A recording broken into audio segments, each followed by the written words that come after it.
Mamaya ko po pakikita yung video sa nag-deliver dito po, saka yung mga nagdaan po sa Pilipinas. Dali lang po Mabuhay!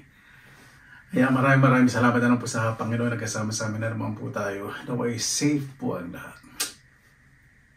Pagkabatang isa, pasalamatan po muna natin ng Panginoon.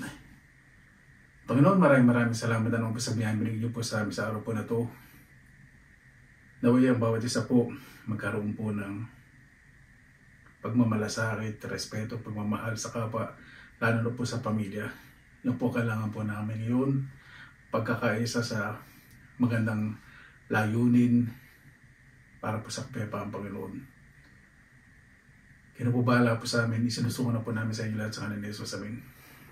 Ayun, kanina nga po pala, inipitan ko po yung mga kaibigan ko po dito. Dahil last weekend sobrang naging busy po sila. Kasi syempre isang buwan na lang po ay uuwi na ako sa Pilipinas para magbakasyon sa November po. First week November na sa Pilipinas na po. So yung mga ibang kaibigan ko, ini-invite ko po every weekend.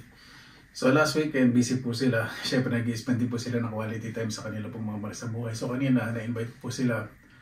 Umorder po kanina ng mga, hindi na po umorder ng mga fries kasi gumawa ko ng fries. So in-order ko na po maraming burgers. May mga ano po kasi discount. So, umorder po kanina. So, sabi ko, bakit ka ako nagtagal? Halos magigisang oras na eh. May tracking naman po. Makikita nyo po kung nasa na po yung nagde-deliver ng pagkain. Tapos, sabi ko sa kaibigan ko, siya na lang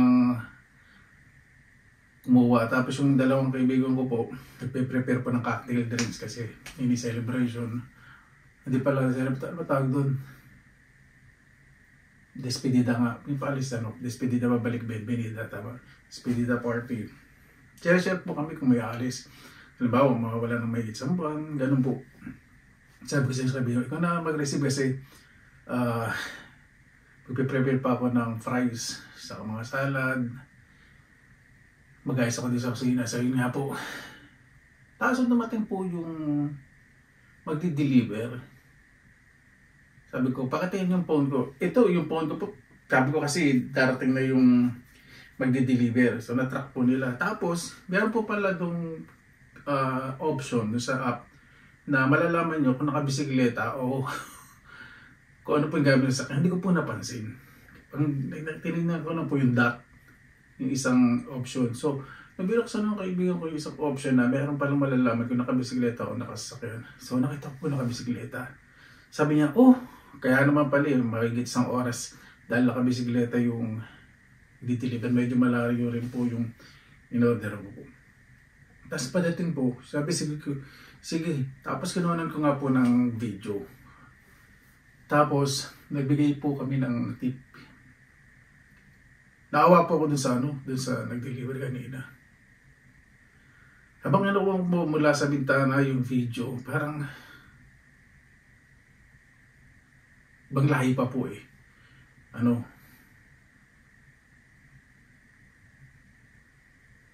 Na-imagine ko po yung mga kababayan po natin, mga ibang OFW, yung hirap para kumita po ng pera sa ibang bansa. Sobra po ako nalungkot.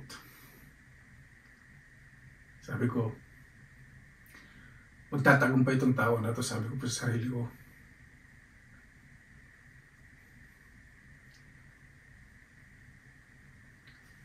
Tapos nung nasa bintana po,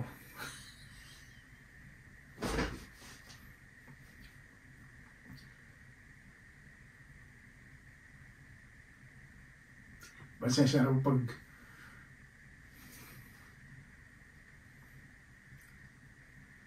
pag mga gantong eksena talaga,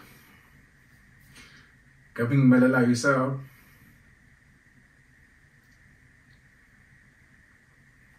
mahal sa buhay sa Pilipinas. Dali. Yung bangis ko nababawasan.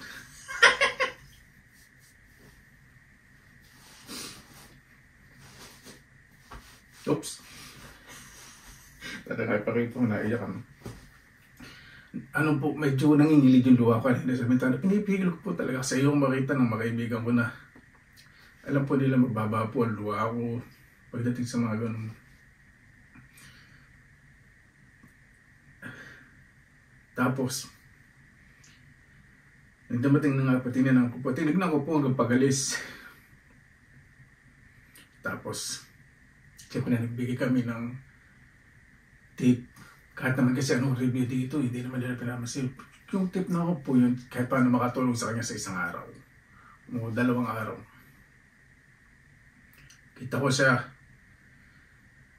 Sabi ko dun sa nagbigay po ng, nag-receive po ng order. Sabi ko, dapat pinasilong mo muna. Sabi niya, nagmamadali siya, meron pa daw deliveran. Sabi ko, kahang-hanga talaga. Malamig din po yung ulan dito, parang ito na yellow. Mga mabait po eh. Yung po, siyempre, makikita niyo po sa kanya yung determinasyon. Yung lumalaban po ng patas. So ito po pag may nagdi-deliver din po, sa bahay ko po, nung nakarami nag-sponsor po ang isang pagkain, tapos nung order po mo sa isang fast, basta pag may magdi-deliver po sa bahay, kahit yung order ko lang po mga ibang halaman, nagbibigay po ako ng tip kasi malayo din po pinanggalingan po noon. Iniisip ko rin po.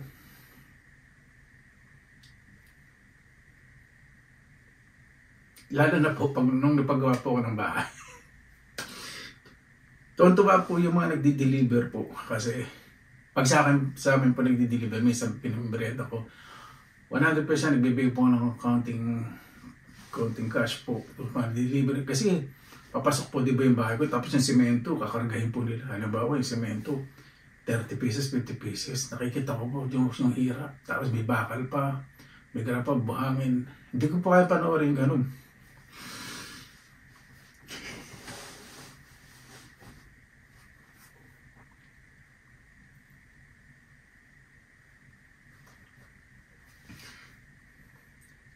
Pakikita ko yung video po.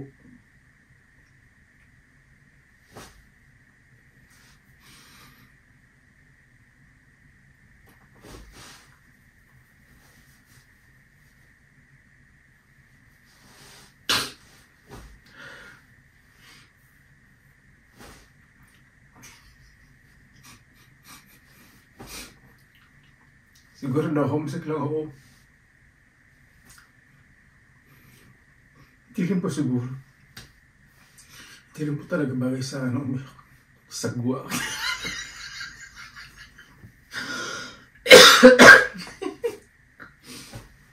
Ayun po. Kasi maliit po ako. Nakikita ko po yung father ko. Tatrabaho sa construction.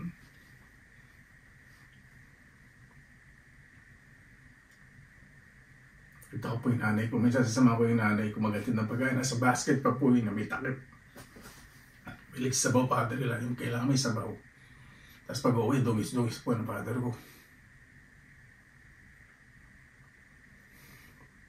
Kaya pag may gumagawa pa sa bahay, maniwala po kayo sa hindi.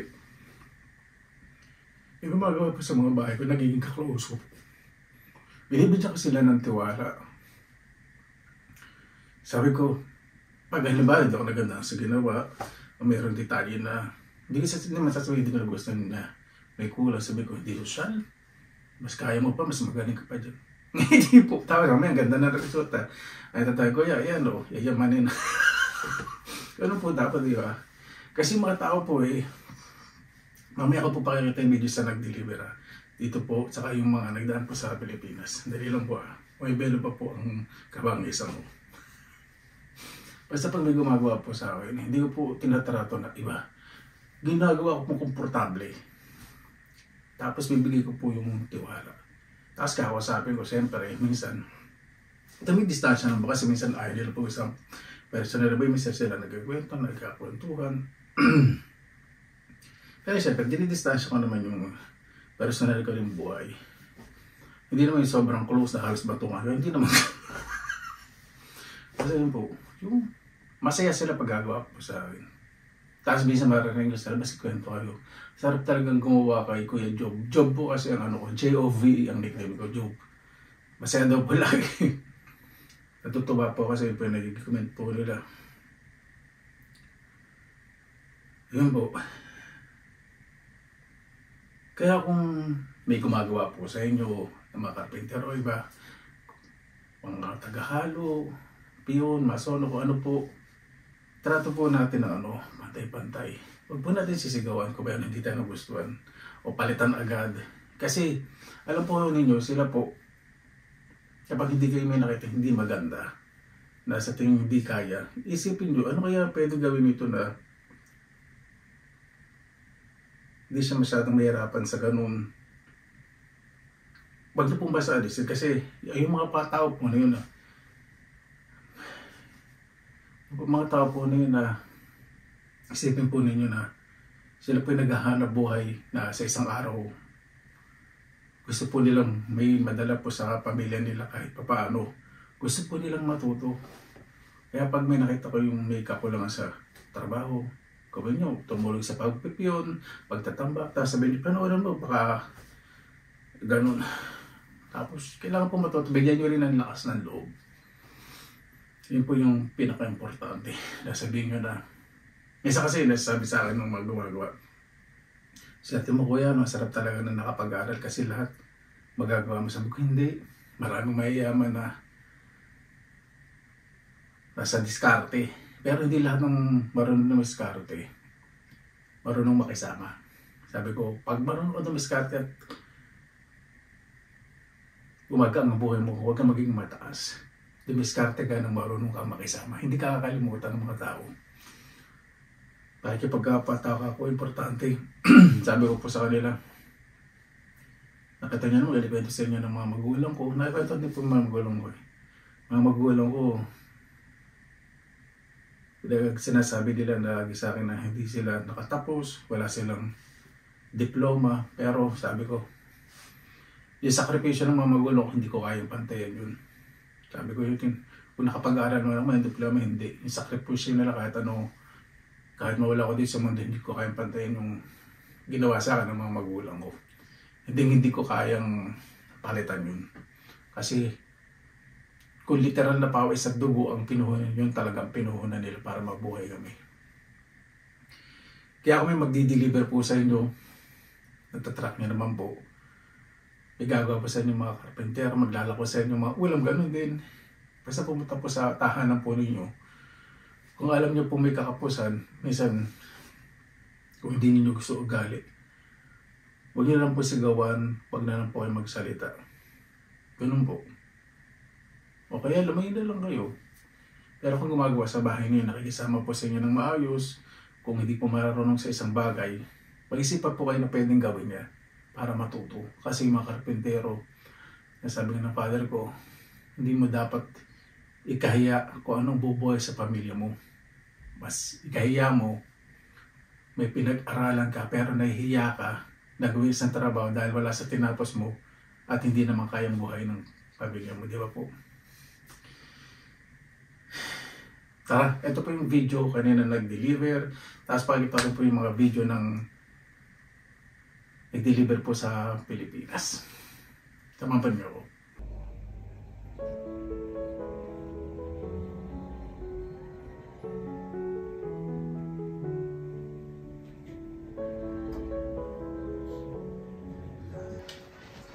Okay, bye-bye.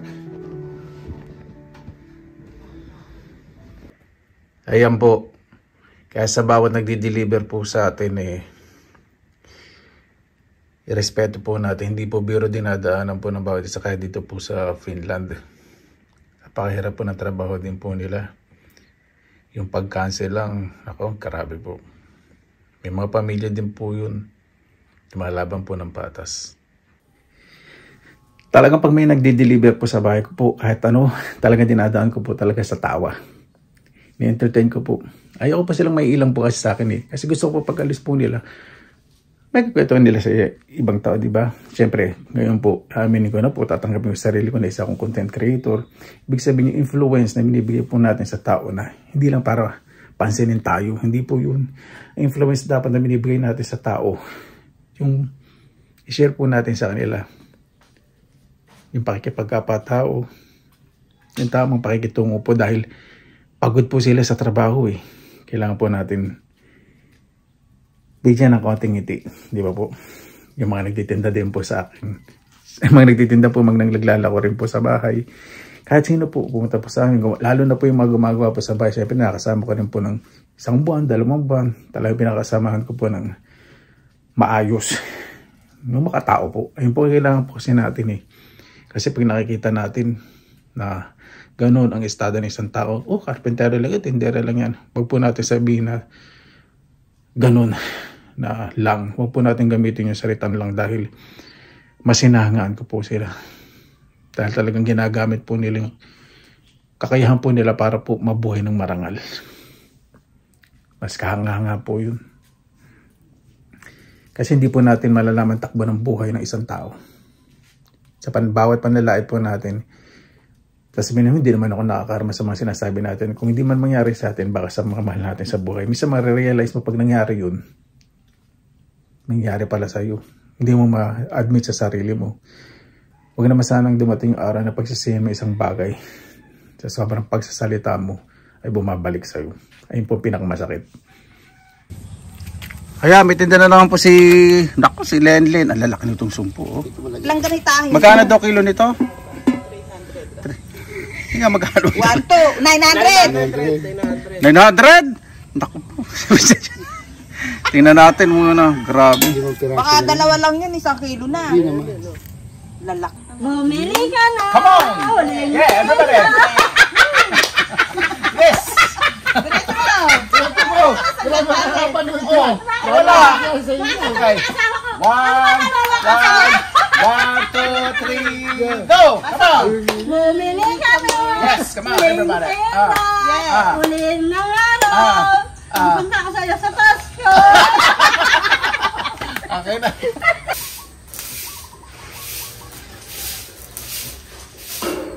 Dalawa, kabalang sa mesa.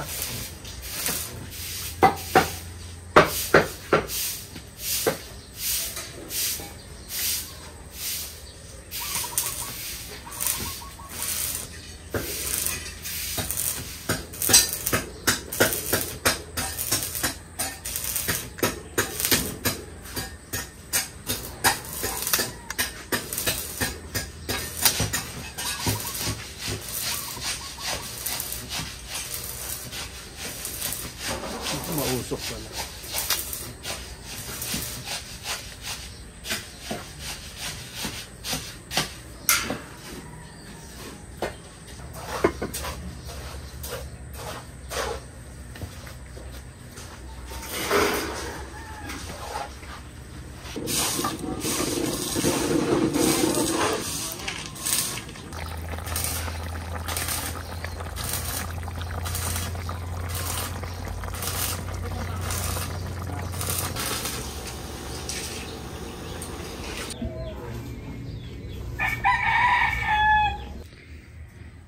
Kaya tuwing may bibisita po sa bahay ko, kahit talo lang, magtitinda, gagawa sa bahay, magdadamo, kahit sino po. Gusto ko pag-alis po sila, may ngiti. Habang nasa bahay po sila, may ngiti. Kasi, ang pagod po, di ba, sa isang araw, hirap pong ihilom. Kasi uwi po yun sa mga pamilya nila, ang lakas nila, pamilya nila, pag uwi nila, pag may ngiti, yakap. O konting pagkain na nakain po sa kanila, napakasaya na po nila, di ba?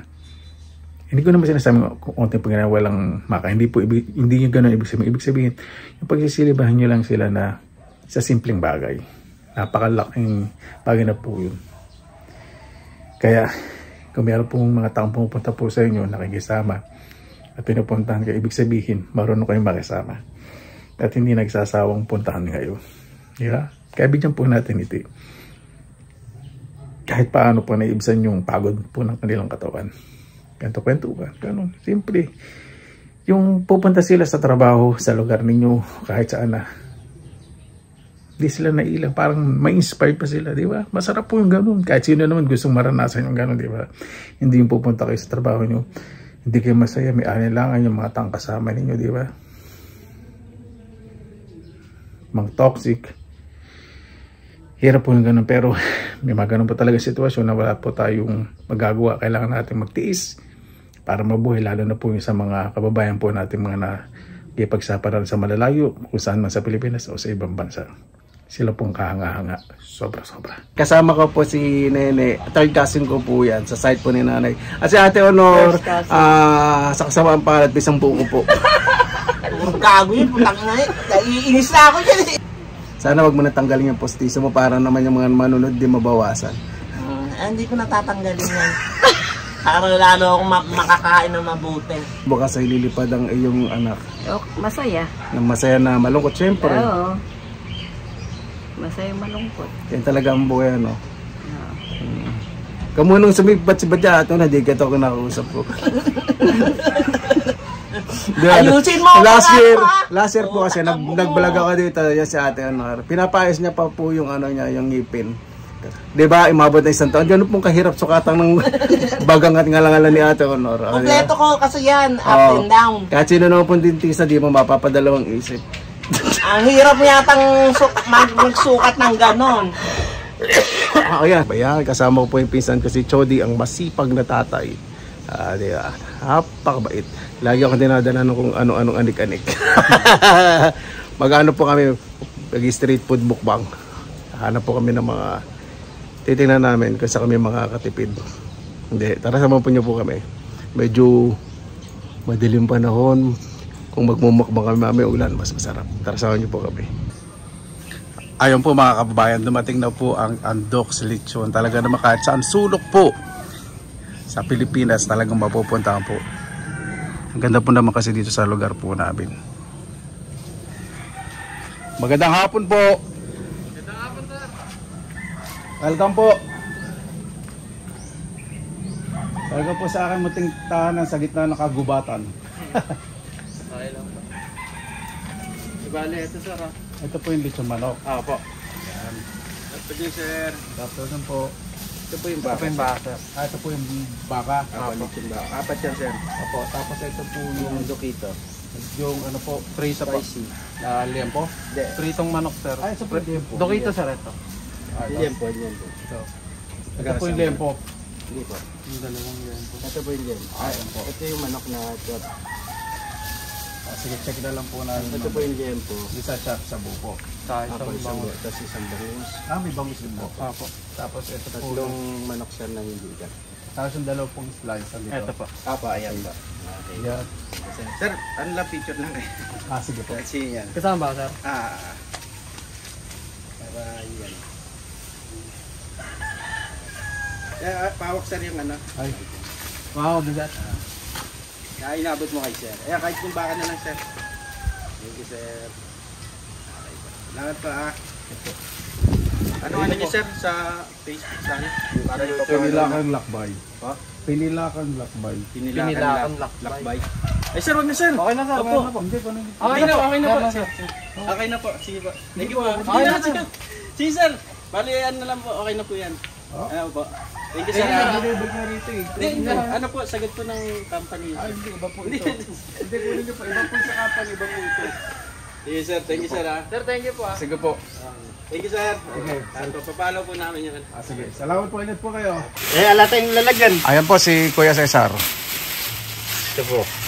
Binigay ko lang po sa yung lahat yan ng 1-3. Nagbebenta po sa akin ng alimango 4 na kilo po. 4 na kilo po ito. So 1-3. Okay 1-3 lang po kabayaran nito. Kasi uso na rin ngayon ng mga seafoods. Kaya medyo yung presyo na babagsakan. Pero kapag bago magtagulan, mas mamahal pa po, no? Oo, maabot po ito ng 600, 650. Ganito yung size. Oo. Conforme po kasi sa laki. 1 kilo po yun, ano? Oo, 1 kilo po yun. Ito Kaya po. 4 na kilo po ito. Salamat boss, tutuloy na po ako. Sana pag may tinda kayo, dahan-dahan na kayo dito. Opo. Pero wag naman araw-araw. Oo. Wala. Salamat po. Bulkan na lang po ito. Lalagay ko sa timba. Tatakpan ko ng tela para hindi matepok. Salamat bossing. Salamat po. Okay mga kapatid ko po sa ibang bansa na nakikipagsapalaran. Mag-ingat po kayo riyan, lalo-lalo sa commander ko. Salamat boss. Okay, salamat po. Ingat po. Ayan po, napakadami sa matataba. Diba, napakamura po. Pag panahon po talaga sa amin, ganyan po talaga mga presyuhan. Kasi malapit po dito sa sa dagat. Ayan, order po tayo ngayon sa Jollibee. Ano po pangalan niyo, sir? Jeffrey Joaquin po. Baka may gusto po kayong batiin. Binabati ko po yung mga pamilya ko sa Matungo, Bulacan. Taga-Batangas din kayo? Opo. Nabali, classmate ko po ata si Rek Mendoza. Rek Mendoza. Okay, barkada ko yun. Tsaka po mga tito ko, Jojo Mendoza, yung asawa ko si sa National ID. Sa ID. Opo, mga Mendoza po. Ayan. Opo. Galing po siya sa Jollibee Balagtas. Yan. Ayun po yung mumukbang po kasi natin. Maraming salamat po. Ano pangalan nyo? Jeffrey Joaquin po, sir. Jeffrey Joaquin. Yan. Salamat, sir. Ingat kayo sa biyahe. Thank you po.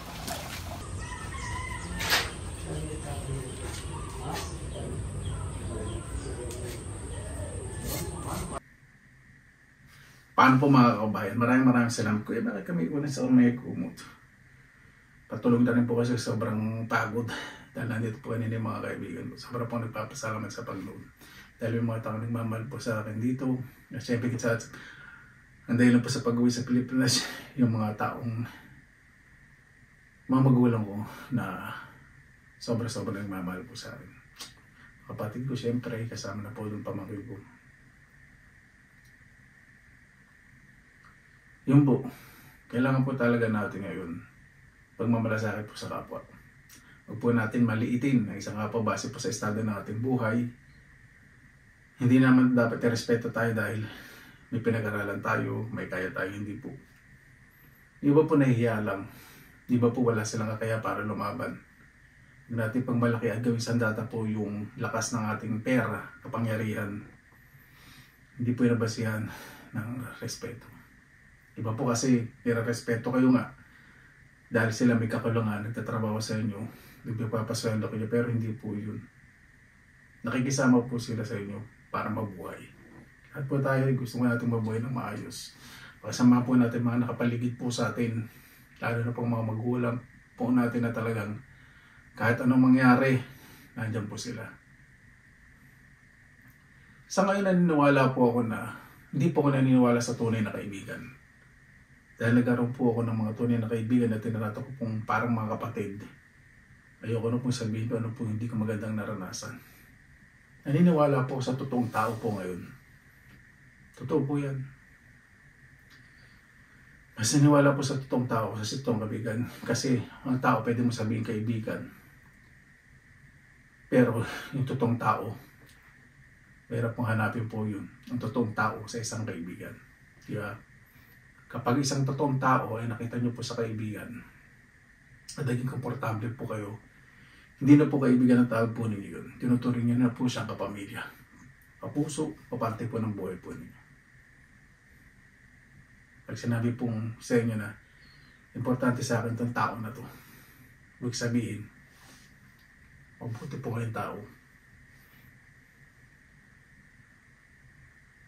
Yun po. Pasensya na po siyempre sa inyo, pero may talagang ibang tunay na kaibigan. Hindi saranasan ko pong hindi maganda.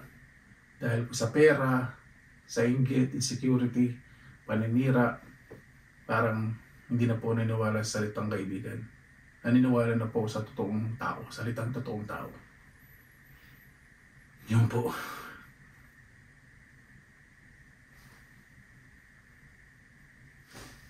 Paano po mga kabayan? Maraming salamat na po sa inyong oras na ilan sa Pinilaang Lakbay. Pinilaang Lakbay. Basta maging mapagkumbaba po tayo sa lahat po ng oras. Dahil ang magigisang tatak po natin sa buhay kahit saan po tayo pumunta, pakikisama, pagiging magbuting tao, pagpapakumbaba, respeto po sa kapwa. Kahit saan po tayo pumunta, mawalan tayong trabaho, hindi po tayo mawalan ng trabaho. Yung mga tao hahanapin po tayo dahil alam natin na may naimbag po tayong kabutihan sa kanila bilang isang tunay na tao. Maraming salamat po sa inyong oras na inila sa Pinilaang Lakbay. Basta lagi pa tayong positive vibes, good vibes. God bless, ingat po lagi mga araw. Salamat.